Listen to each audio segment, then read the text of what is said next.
안녕하세요. 한광수입니다. 이영욱 변호사입니다.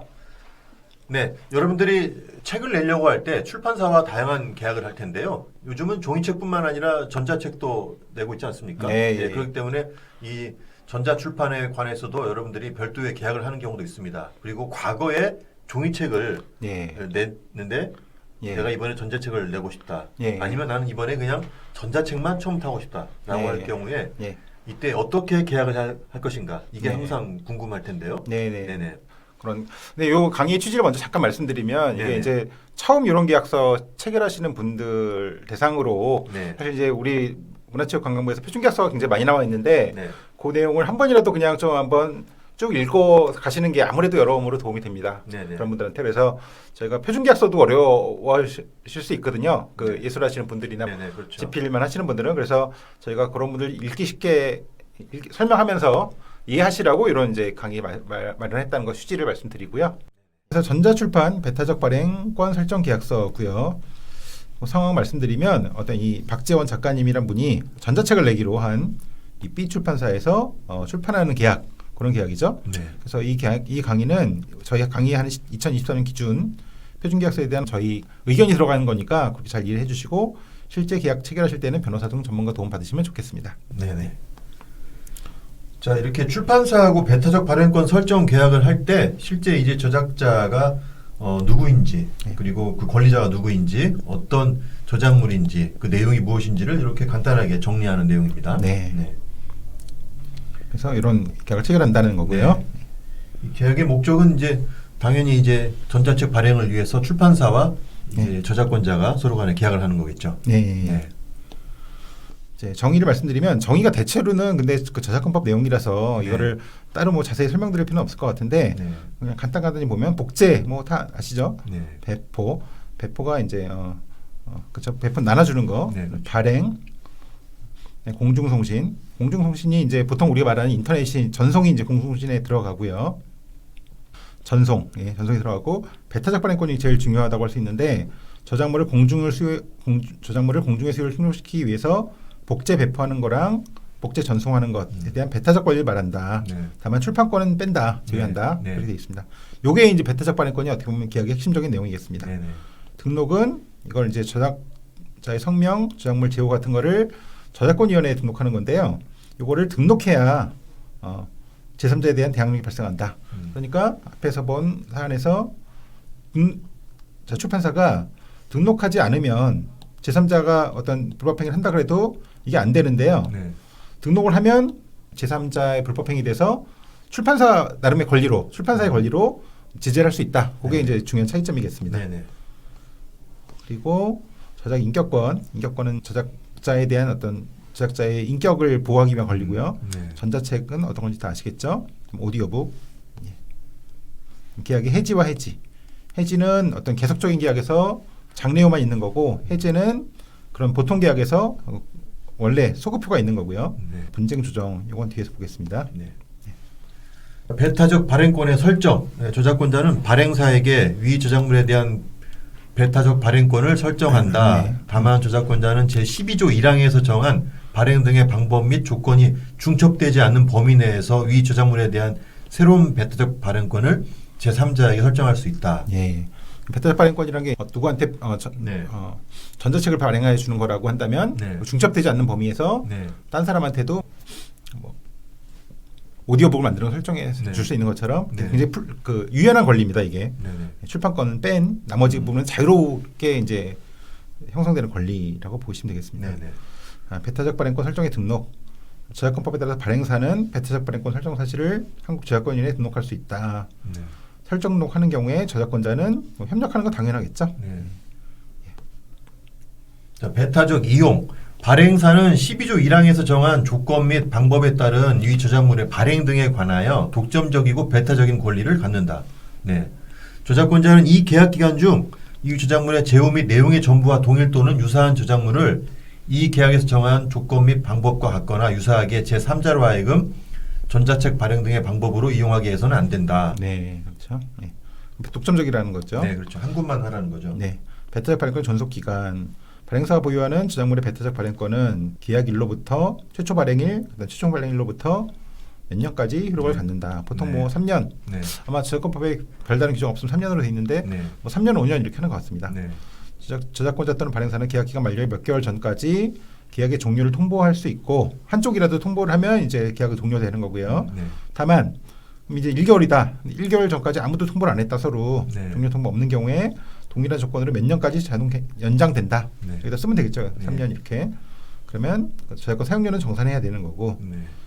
발행사는 제2항의 통보 기한 이전에 2항 및 3항의 내용을 통지해야 된다. 먼저 알려주라는 것 같아요. 네. 네. 그 기간 오기 전에 이렇게 뭐 통지를 하면 종료가 된다. 이런 걸 알려줘라. 그런 것 같습니다. 네. 자, 완전 원고의 인도와 발행 시기 및 반환. 저작권자는 언제까지 위 저작물의 전자책 등의 발행을 위한 완전한 원고 또는 상당한 자료를 발행사에게 인도하여야 한다. 다만 사정이 있을 때는 서로 협의해서 그 기일을 변경할 수 있다. 발행사는 저작권자로부터 완전 원고를 받은 날로부터 몇 개월 이내에 위 저작물을 원래 목적대로 발행하여야 한다. 특약이 없는 경우는 9월 이내에 발행하고요. 그 다음에 부득이한 사정이 있을 때는 당연히 협의해서 그 기일을 변경할 수 있겠죠. 네, 그럴 것 같습니다. 예. 네. 위 저작물의 발행 후 발행사는 저작권자에게 원고, 원화 등 인도받은 자료 일체를 즉시 반환해야 된다. 다만 협의해서 반환하지 아니할 수 있다. 요즘에는 뭐 그냥 네. 전자책이니까 이거 더군다나 그렇죠. 전자 파일 줄 보니까. 테니까 뭐 반환하고 네. 이런 문제 없겠죠. 예, 예. 자, 완전 원고에 대한 판단은 합의에 따라야 된다. 네. 그리고 합의가 이루어지지 않는 경우는 계약은 해지된 것으로 본다. 네. 약간 과한 것 같기도 한데요. 네네. 뭐 이게 서로 이제 다툴 수 있잖아요. 네. 나는 이게 완전 원고다 준 사람은 네. 출판사는 아니 그게 무슨 완전 원고냐. 그때 그냥 계약을 없는 걸로 하자 이런 것 같습니다. 네. 예. 자, 저작물의 내용에 따른 책임 및 계약 내용의 고지 의무. 만약에 이 저작물의 내용이 제3자의 저작권 등 권리를 침해하여 발행사 또는 3자에게 손해를 끼칠 때에는 저작권자가 모든 책임을 진다. 네, 네, 당연한 당연하죠. 거죠. 예. 그다음에 이 계약이 완전한 효력을 갖기 위하여 날인 또는 서명 이전에 발행사는 저작권자에게 계약 내용을 설명하여야 한다. 네. 보통 이런 동등한 사이 계약에서 일방한테 설명 의무를 지우는 거가 맞는 건지 잘 모르겠지만 예. 아마 표준계약서라고 생각해서 그렇게 네. 저작권자를 보호하기 위해서 이렇게 된 것 네네. 같습니다. 구조 저작 인격권의 존중. 발행사는 위 저작물 이용함에 있어서 저작 인격권을 적극적으로 보호해야 된다. 저작 인격권이란 게 이제 동일성 유지권, 성명 표시권, 공표권이 있는데 공표권은 이제 책을 내는 거니까 당연히 허락한 거고 동일성 유지권이나 네. 성명 표시권을 이제 존중해야 된다. 그 2항이 바로 그 내용이죠. 네. 저작물의 발행물에 제작자의 성명 또는 발행 연월 등 저작권 표시를 해야 된다. 네, 그런 내용입니다. 자, 교정을 보겠습니다. 위 저작물의 내용 교정 및 교열은 저작권자가 수행함을 원칙으로 한다.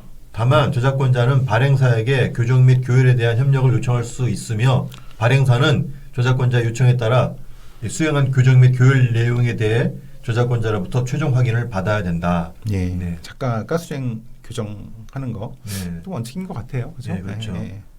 근데 사실은 해보면 거의 그냥 서로 다 협조해서 하는 것 같습니다. 네네. 누구를 할 거 없이. 예. 저작물의 수정 증감 및 비용 부담. 제작자는 베타적 발행권의 목적인 저작물에 대해서 발행사가 다시 발행 등으로 이용하거나 발행사의 베타적 발행권 행사에 장애가 되지 않는 정당한 범위 안에서 저작물 내용을 수정하거나 증감할 수 있다. 저작에 필요한 비용은 저작권자가 부담하고 예컨대 뭐 조정래 선생님 태백 선명이다 그러면 네. 글 쓰는 건 당연히 이제 네. 조정래 선생님 부담하고 책을 만들고 홍보 광고 판매하는 거는 발행사가 부담하는 거. 뭐 당연한 거겠죠. 네. 맨 처음 발행 등의 방법을 이용한 후 다시 발행 등으로 이용함에 있어서 저작자가 요청해서 이게 내용이 수정 증감하는데 그게 통상의 제작비를 현저히 초과하는 경우에는 그럼 저작권자가 부담할 거냐 누가 부담할 거냐 더 써야 되니까 그거는 이제 협의해서 정하라. 예. 그렇게 된 거 통상의 제작비는 맨 처음 발행 등의 비용을 기준으로 산정한다. 자, 그다음에 이제 저작물 이용 방법 및 조건에 대해서 나와 있는데요. 이 저작물의 발행 등에 따른 이용 방법 및 조건은 다음과 같이 정한다. 복제 유형을 온라인 다운로드할 것이냐, 예, 동그라미 이렇게 하라는 것 같아요. 그렇죠. 체크하는 거죠. 예, 구독을 예, 할 예. 것이냐, 예. 그다음에 이제 오프라인 유형물 할 것이냐, 예. 그다음에 전자책으로 할 거냐, 오디오북을 할 거냐. 예. 이용 형식은 솔루션, 뭐 디바이스 플랫폼. 예. 그다음에 정가는 이제 회당 혹은 한 세트를 얼마 할 것이냐라는 예. 건데요. 예. 사실 발행사 입장에서는 여기 있는 걸 다 하고 싶지 않을까요? 전부 다? 그렇죠. 근데 이제 한정된 범위에서 허락을 하고 네. 나머지 건 저작권자가 딴 사람하고 또 하라는 거니까. 네네. 그렇죠? 예. 그렇습니다. 근데 정가를 이렇게 정하는 게 이게 맞는 건지 잘 모르겠어요. 출판 계약서 보면 이제 네네. 정가 출판사가 정하는 걸로 돼 있는데 네. 이 계약할 때 이걸 정할 수 있을까 싶긴 합니다. 그렇죠? 예상 정가로 네. 넣어놨으면 좋았을 텐데 네. 예, 이렇게 뭐 하여튼 여기 쓰도록 그렇게 돼 있습니다. 네. 네. 이항 발행 등의 시기 및 홍보, 광고, 판매 방법 등은 발행사가 결정한다. 다만 발행사는 사전에 저작권자 협의할 수 있다. 발행사는 발행물을 홍보 광고함에 있어서 제작자 및 저작권자의 명예를 훼손하면 안 된다. 네, 당연한 것 같고요. 네, 그렇죠. 계속 발행 등의 의무. 발행사는 이 계약 기간 중 저작물을 계속 발행 등의 방법으로 이용해야 한다. 다만 6개월 동안 매출액이 얼마 이하가 될 경우 서로 합의하여 이 계약을 해지할 수 있다. 네. 근데 굳이 뭐 이거를 해지할 필요까지 있을까요? 그러게요. 뭐 재고 부담이 있는 것도 아니고 네. 전자책인데. 네. 네. 저작권 사용료. 또 이게 굉장히 중요한 가장 부분이죠. 중요한 부분이죠. 예. 예. 발행사는 저작권자에게 저작물 매출액의 몇 프로에 해당하는 금액을 저작권 사용료로 지급한다. 출판 계약은 거의 이제 소매가의 10%가 국룰인 것 같은데 네. 전자책은 뭐 그렇지는 않은 것 같습니다. 좀 네. 천차만별인 것 같아요. 네. 네.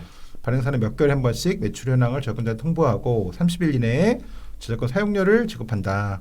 이때 저작권자는 발행사에게 매출액 산정에 관한 자료를 요청할 수 있다. 이게 이제 이것도 중요하죠. 네. 왜 그 금액이 나왔는지 자료를 네. 좀 달라고. 네네.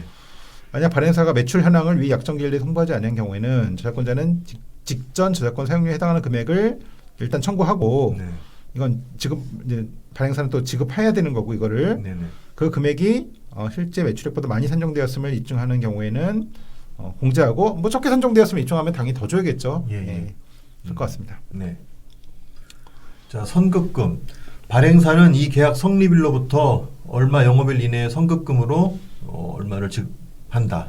예. 그리고 이후 지급할 저작권 사용료에서 선급금을 공제한다. 예. 네, 그렇죠. 당연하죠. 그러니까 근데 뭐 200만 원 받았다. 네. 나중에 근데 책이 하나에 10,000원에 팔리고 제작자가 10%를 받기로 했다. 네. 그럼 이제 2,000부가 발생될 때까지는 이게 그렇죠. 돈을 안 주는 거죠. 네. 이게 일종의 이제 미니멈 개런티라고 아, 하는 그렇죠, 그렇죠. MG 네. 미니멈 개런티. 예. 네네.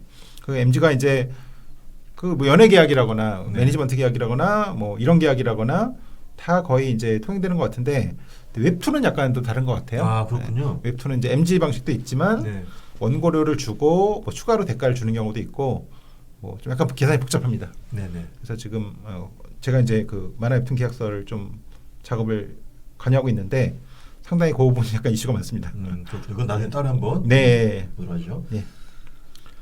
16조 저작재산권 또는 배타적 발행권의 양도 등 저작권자는 위 저작물의 복제권, 배포권 및 전송권 중 전부 또는 일부를 양도하거나 질권을 설정하는 경우에 발행사에는 통보해야 된다. 다만 이 경우 발행사의 배타적 발행권을 침해해서는 안 된다.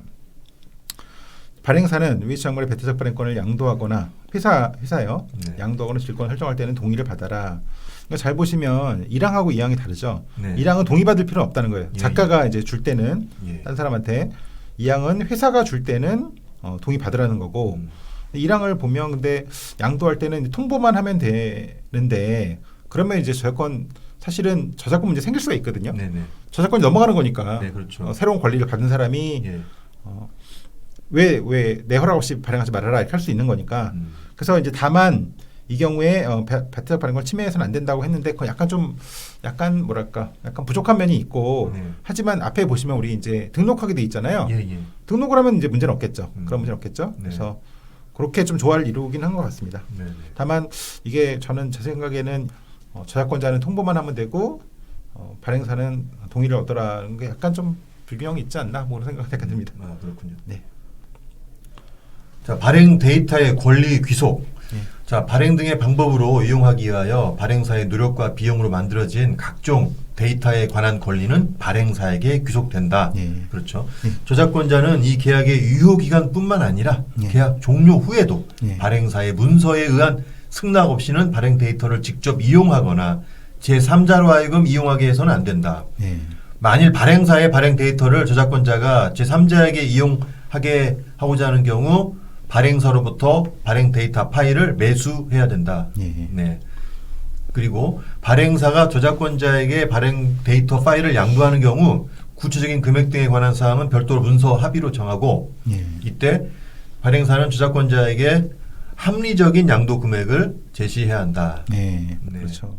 그러니까 이런 판명권 같은 거잖아요. 예. 그러니까 전자책 발행사가 굉장히 정성 들여서 어떤 그 판형이나 뭐 구성 같은 걸 만들어놨는데 너무 잘 나왔단 말이에요. 네. 근데 저작권자가 이제 여기랑 계약 끝나고 딴 데서 이걸 좀 그대로 쓰고 싶을 때 네. 그때 허락 없이 쓰면 안 된다는 거죠. 네네. 그렇죠? 이게 그래서 이제 판명권이란 게 법적으로 인정된 권리는 아니지만 이제 사업자 측 배려하는 그런 취지겠죠. 네, 그렇죠. 그래서 돈 내고 써라. 네. 그러니까 하고 싶으면 네. 그리고 이제 그거는 별도로 문서로 합의하고 합리적인 금액으로 하자. 예, 그렇게 한 것 같습니다. 18조 계약 내용의 변경. 뭐 당연한 내용이죠. 네. 이 계약은 저작권자 발행사 쌍방의 서면인 합의로 변경할 수 있다. 그러니까 뭐 구두의 합의, 구두 합의 이런 건 안 된다는 거죠. 네. 예. 자, 계약의 해지 또는 해제. 자, 저작권자 또는 발행사가 이러한 사항을 위반했을 경우에 상대방은 얼마 이상의 기간을 정해서 이행할 것을 요구할 수 있다. 예, 보통 뭐 14일 뭐 이렇게. 예. 아, 그렇군요. 네, 네. 자, 1항의 조치에도 불구하고 이행하지 아니하는 경우 상대방은 계약을 해지 또는 해제할 수 있고 손해배상을 청구할 수 있다. 예, 그렇죠. 뭐 네. 해제하고 손해배상 뭐 당연한 내용이죠. 그렇죠. 민법에 나와 있는. 예. 저작권자는 발행사가 더 이상 발행할 의사가 없음을 표명하거나 도산 등의 사유로 발행할 수 없는 상황이 명백한 경우 계약의 해지를 발행사에게 통보할 수 있다. 예, 이때는 서면으로 알리고 해지하고 이런 게 아니고 그냥 네. 즉시 네. 해지한다고 통보하면 된다는 거죠. 아, 예, 그렇군요. 예, 예. 그다음 저작권자 또는 발행사가 상대방에게 관련 법률에 따른 성희롱, 성폭력을 저지른 경우 그 상대방은 이 계약을 해지할 수 있으며 손해배상을 청구할 수 있다. 예, 이게 요즘에 성 이슈가 굉장히 이제 민감하다 그렇죠. 보니까 네네. 관련 법에도 성희롱, 성폭력 이런 거 예, 규정하고 있고 여기 네. 따라서 이제 여기 이 법에서도 이 계약에서도 해지도 할 수 있고 손해배상 청구할 수 있도록 그렇게 한 것 같습니다. 네네. 성희롱 등의 피해 구제 19조 사항에도 불구하고 앞에 본 그 네. 이제 계약 해지할 수 있고 손해배상 청구할 수 있다. 네. 계약자, 계약단체 대표를 포함해서 단체에 속되어 있는 임직원 및 자문기획위원 등 지휘 감독하에 있는 자 및 계약 대상자 중 어느 일방이 상대 구성원으로부터 성희롱 등 행위로 정상적인 창작 활동 또는 직무를 수행하지 못한 경우에 굳이 해지까지는 하지 말고 국가인권위원회에 진정을 하거나 네. 문화체육부 장관한테 신고해서 분쟁을 해결하는 그런 것도 규정하고 있습니다. 네네. 자, 배타적 발행권 소멸 후에 배포. 자, 이러한 배타적 발행권이 소멸한 후에도 발행사는 계약 기간 만료일 이전에 발행 등의 방법으로 제작한 유형물을 몇 개월 동안 배포할 수 있다. 예, 유형물리에 의미가 있겠죠? 예, 그렇죠. 유형물이 그냥 딱 중단해버리면 되는 거니까. 네. 예. 제1항에 따른 배포에 대하여 발행사는 14조 1항에서 정한 저작권 사용료를 지급해야 된다. 네. 예, 돈 내고 이제 배포하라는 거고요. 그렇죠. 재사고 불강력 같은 경우는 책임 면제된다. 계약 네. 위반에도 그런 거죠. 네. 천재지변 그밖에 불강력의 재난으로 손해를 입거나 계약 이행이 지체 또는 불가능하게 된 경우에도 서로의 책임을 면제하고 후속 조치를 쌍방이 협의해서 결정한다. 네. 예. 자, 비밀 유지. 계약의 체결 및 이행 과정에서 알게 된 상대방에 관한 정보를 예. 상대방 서면 승낙 없이 제3자에게 누설해서는 안 된다. 예. 네. 이게 이제 그럼 계약 내용을 변호사랑 상담하는 것도 여기 비밀 유지 위반이냐라고 이제 질문이 많이 오는데 그거는 그렇지는 않고 변호사도 비밀 유지 의무가 있고 예. 또 변호사한테 물어봐서 상담받는 거는 이제 민법이나 형법상 정당 행위이기 때문에 예, 그 예. 문제는 안 될 것 같습니다. 네네. 개인정보 취급 저작권자와 발행사는 위 지작물의 발행 등 및 이에 부수하는 업무 과정에서 알게 된 상대방의 개인정보를 개인정보보호법 취지에 따라서 유의해서 취급해야 되고 이거 굉장히 복잡하게 돼 있습니다. 네. 이거를 누설하거나 다른 사람이 이용하게 해서는 안 된다. 예, 뭐 그냥 공개 안 하면 되는 거죠. 복잡하다고 하지만 네. 저작권자는 발행사가 이 계약에 의한 발행물의 제작 및 광고 홍보 판매를 위해서 저작권자가 제공한 정보를 이용하거나 제공하는 것을 허락한다. 다만 초상 이용은 이제 합의해서 결정한다. 그러니까 작가를 알려야 되잖아요. 그렇죠? 예, 그러니까 이 예. 사람이 뭐 무슨 대학을 나왔고 어떤 작품 썼고 이런 거는 알리는 거는 허락하는 건데 다만 얼굴을 공개하는 거는 동의를 따로 받으라고 이렇게 돼 있습니다. 네네. 자, 계약의 해석 및 보완. 네. 이 계약에 명시되어 있지 아니한 사항에 대해서는 서로 협의해서 정할 수 있고 이견이 있을 경우에는 관련 법률 및 계약 해석의 원칙에 따라 해결한다. 예, 뭐 당연한 그렇죠. 내용이고요. 예. 분쟁 해결은 이제 법원으로 가는 거지만 제소에 앞서서 한국저작권위원회 조정을 받을 수 있다. 저작권위원회 위원분들이 대체로 이제 뭐 교수님이나 경력 오래된 법조인 분들이라서 저작권법을 되게 잘 아세요. 네네. 저 조정 받는 게 여러모로 좋습니다. 한번 네. 받으면 실제 소송에 와서도 합의가 잘 된대요. 그렇군요. 그래서 예, 조정이 성립되지 아니한 경우에는 1심 수원법원은 여기 법원을 쓰면 되겠죠. 네. 뭐 서울중앙지방법원 이렇게 특약사항이 있으면 쓰면 되고요. 네, 이렇게 해서 전자출판 관련된 배타적 발행권 설정 계약서 내용을 함께 봤는데요. 자, 실제 여러분들이 책을 낼 때 전자책만 내는 게 아니라 종이책도 내고 할 텐데요. 대부분이 한 출판사에서 종이책과 전자책을 같이 내는 경우가 좀 그렇죠. 많이 있는 것 요즘엔 같습니다. 그런 것 같습니다, 진짜. 예, 그래서 실제로는 계약 내용과 일부 다를 수 있지만 우리가 지금 이 내용을 보는 것은 아까 앞서 말씀드린 것처럼 실제 창작자들의 자신의 권리를 정당하게 보호받고 또한 출판사도 합리적으로 계약하기 위해서 양자 간에 서로 동등한 입장에서 문제없이 계약하기 위해서 우리가 이 표준계약서를 만든 게 아니겠습니까? 네네. 그래서 이 표준계약서를 처음까지 한번 읽어보는 게 굉장히 중요한 의미가 있기 때문에 네. 저희가 이 작업을 하고 있는 겁니다. 네, 계약하러 가시기 전에 혹은 네. 계약서 사인하시기 전에 네. 이런 강의 한번 들으면 되게 도움이 되죠. 네, 여러분들에게 좀 많은 도움이 되기를 진심으로 바라겠습니다. 자, 함께해 주셔서 고맙습니다. 네, 감사합니다.